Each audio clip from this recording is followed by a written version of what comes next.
증시 같은 그러니까 국내 같은 경우에는 이제 성인이 되면 모두가 투표권을 가지고 모두가 투표를 합니다. 그죠?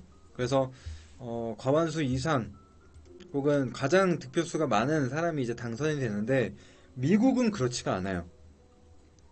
그래서 각 주마다 이제 유권자들이 있고 유권자들이 투표를 하게 되면 이제 선거인단이라는 게 있습니다. 그래서 각 주의 인구수 비율대로 선정이 되는데 여기 하단에 이제 뭐 숫자가 다 나와 있죠.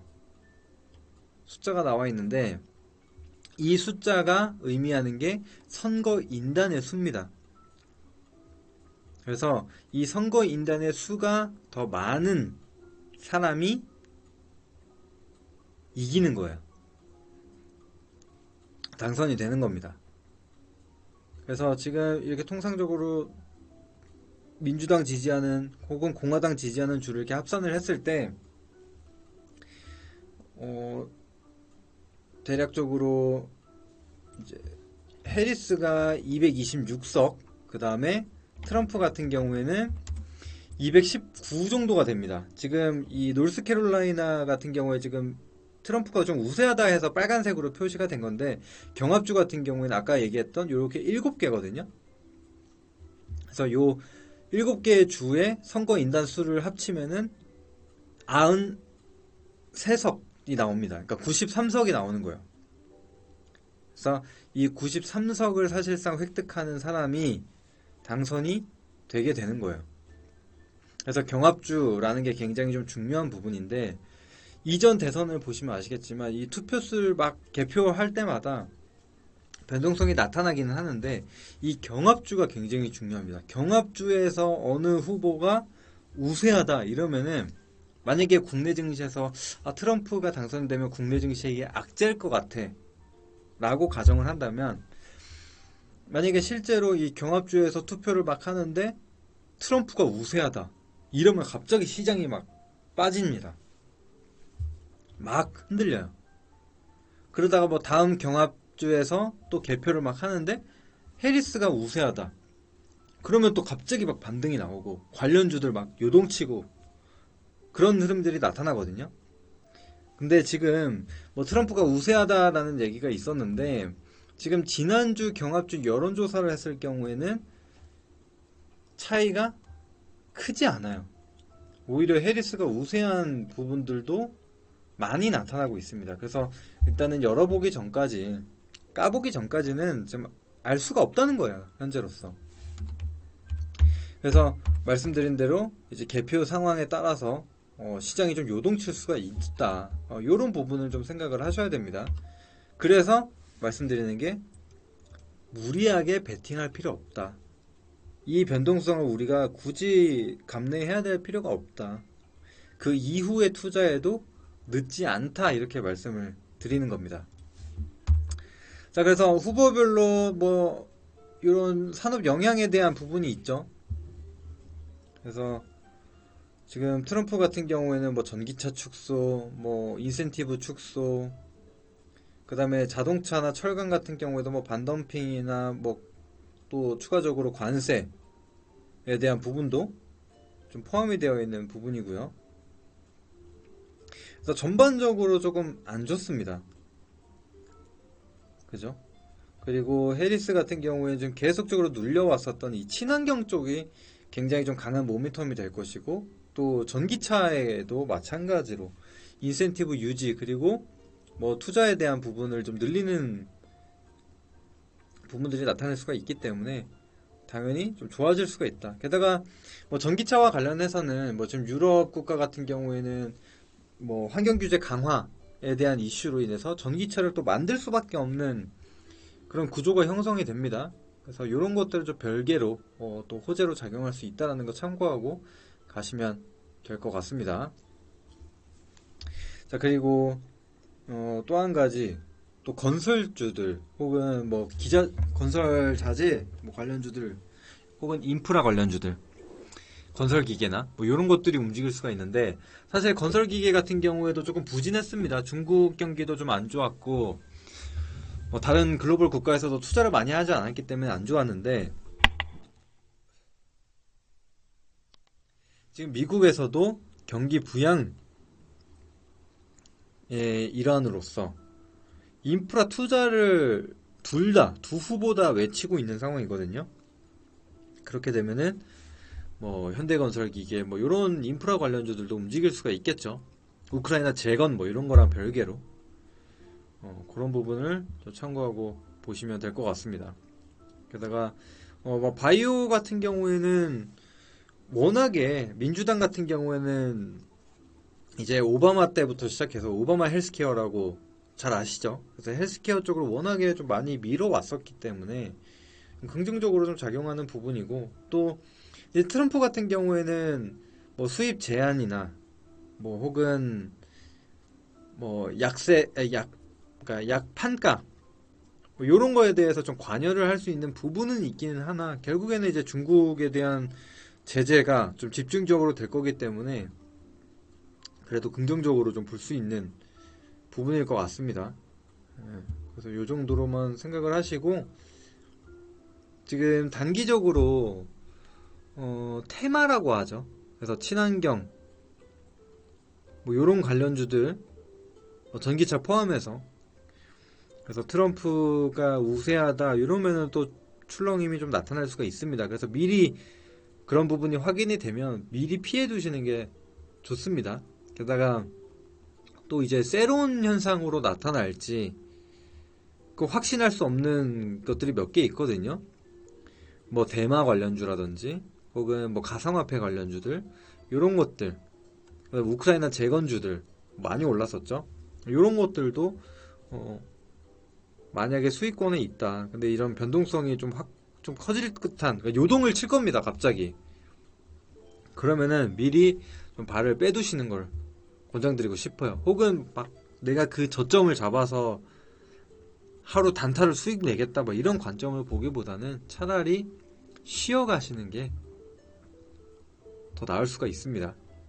그래서 그 부분 말씀드리고, 자, 그래서 대선 직후에 또 FOMC 있는데 지금 뭐 25bp 인하를 예상을 하고 있습니다. 한 73% 정도가 25bp를 가능성으로 좀 보고 있는 상황이기 때문에 여기서만 큰 뭐 달라지는 게 없다, 큰 변화가 없다, 예상한 대로 나온다라고 한다면은 시장에는 큰 영향을 미치지 않을 겁니다. 근데 이제 만약에 뭐 그 이후에 동결이나 뭐 이런 얘기들이 나와버리면 이제 피곤한 건데, 그래서 이제 앞으로 그래도 뭐 인플레 같은 경우에는 많이 완화가 된 상황이고, 지금 이제 고용 지표가 좀 중요한 부분이거든요. 시장에서 가장 좀 민감하게 반응하는 게 고용 지표인데 지금 고용이 굉장히 좋습니다. 미국 같은 경우에. 그래서 계속 좋을 경우에 반대로 시장에 좀 부담으로 작용할 수 있다, 인하가 늦춰질 수 있다라는 관점으로도 볼 수가 있기 때문에, 혹은 인플레도 마찬가지죠. 이때까지 인플레 둔화 했는데 여기서 또 너무 무너져 버리면 이제는 또 경기 침체라고 또 난립니다. 그래서 지금 정도의 수준을 유지하면서 완만한 금리 인하가 좀 이뤄지기를 한번 바라보셔야 될 것 같아요. 그래서 고용지표나 이런 것들은 매번 뭐 CPI랑 매달 좀 발표가 되기 때문에 그런 것들만 잘 체크하시고, 또 저희가 그런 부분에 대해서 설명을 드릴 테니까 너무 걱정하지 않으셔도 될 것 같습니다. 자, 그래서 지금 정리를 하자면 결국에는 지금 미 대선 이후의 그림을 좀 봐야 되고, 실제로 트럼프 그러니까 지지난 대선이죠. 트럼프가 당선되면 처음에는 좀 망할 것처럼 얘기를 했습니다. 그런데 그럼에도 불구하고 국내 증시가 같이 따라서 올랐습니다. 물론 2018년도에 이 무역전쟁이라는 걸 중국이랑 시작하면서는 굉장히 힘든 시간을 보냈지만 그 전까지는 굉장히 좀 좋았어요. 업종 차트랑 코스피 차트를 한번 봐보면 이때거든요. 굉장히 좋았습니다. 이때도. 이제 2018년 들어가면서 이제 미중 무역 분쟁, 이걸로 굉장히 힘들었죠. 그래서 요 시기를 생각을 해본다면 꼭 트럼프가 당선이 돼도, 물론 단기 변동성은 좀 있습니다. 요때죠, 요때. 당선되면서 갑자기 이런 큰 변동성을 좀 보여줬는데, 뭐 며칠 조정 나오다가 바로 반등각을 잡아버렸어요. 요때. 그냥 저점이었습니다, 그때. 그죠? 그러니까 요런 그림도 우리가 생각은 해봐야 된다. 무작정 너무 나쁘지만은 않을 수 있다. 어느 후보가 되든 그냥 불확실성 해소로 올라갈 수 있다. 왜냐? 아까 봤던 것처럼 국내 증시 꼴찌였으니까. 그죠? 그렇게 생각을 해주시면 될 것 같습니다. 그래서 이제 메인은 사실 2차전지 쪽이라고 생각을 하거든요. 다른 섹터는 뭐 크게 영향을 받지 않을 거로 좀 생각이 되고, 이제 2차전지가 가장 큰 역할을 하지 않을까. 그래서 어느 후보가 되든 단기적인 좀 출렁임을 보내고 난 뒤에 그때 접근을 해보면 될 것 같습니다. 근데 2차전지 같은 경우에도 이제 바닥은 왔다고 생각을 하거든요.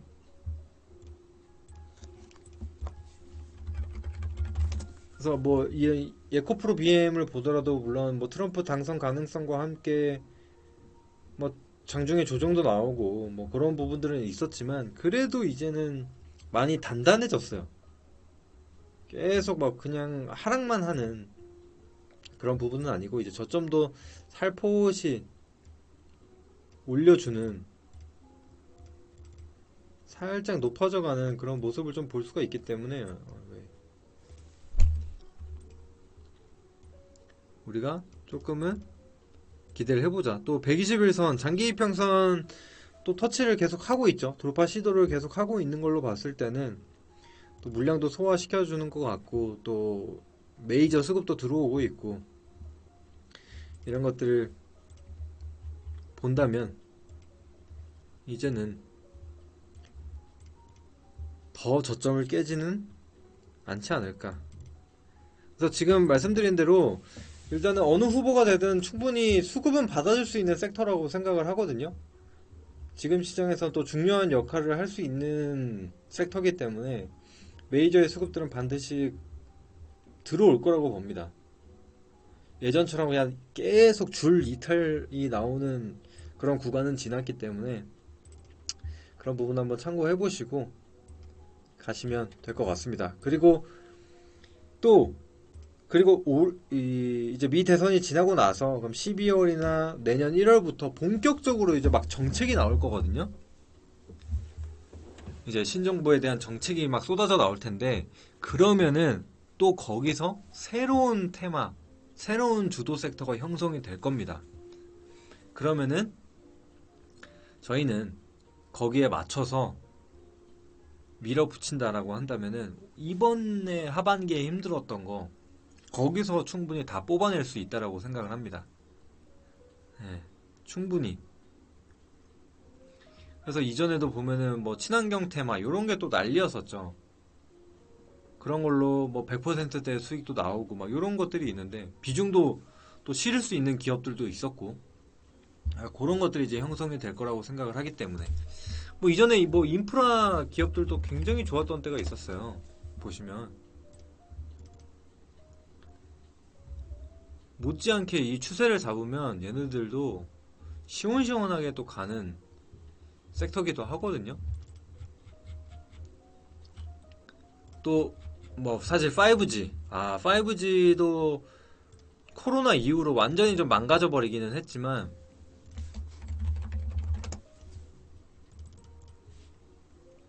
그때도 보면은 이제 5G 투자와 그다음에 인프라 투자, 또 트럼프 때도 사실 5G 투자에 대한 목소리를 굉장히 많이 냈었거든요. 이런 그림들이 좀 나오기도 했었어요.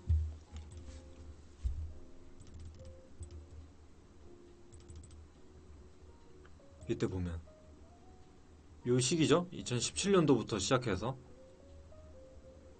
이때 대한광통신이 얼마 올랐냐? 1,000원대에서 뭐 8,000원 구간까지 갔으니까 거의 뭐 8배 가까이 올랐던 그런 그림이 나왔거든요. 그러니까 이런 섹터가, 이런 테마가 얼마든지 또 나올 수 있다라는 거예요. 그래서 지금 너무 조급하게 생각하지 마시고 다음을 계속 준비하고 대기하고 또 현금화 할 수 있는 건 또 현금화하고 그런 식으로 생각을 해주시면 될 것 같습니다. 그래서 또 빠르게 이런 것들이 정리가 되면 이와 관련돼서 최대한 빠르게 정리해서 전달을 해드릴 수 있도록 하겠습니다.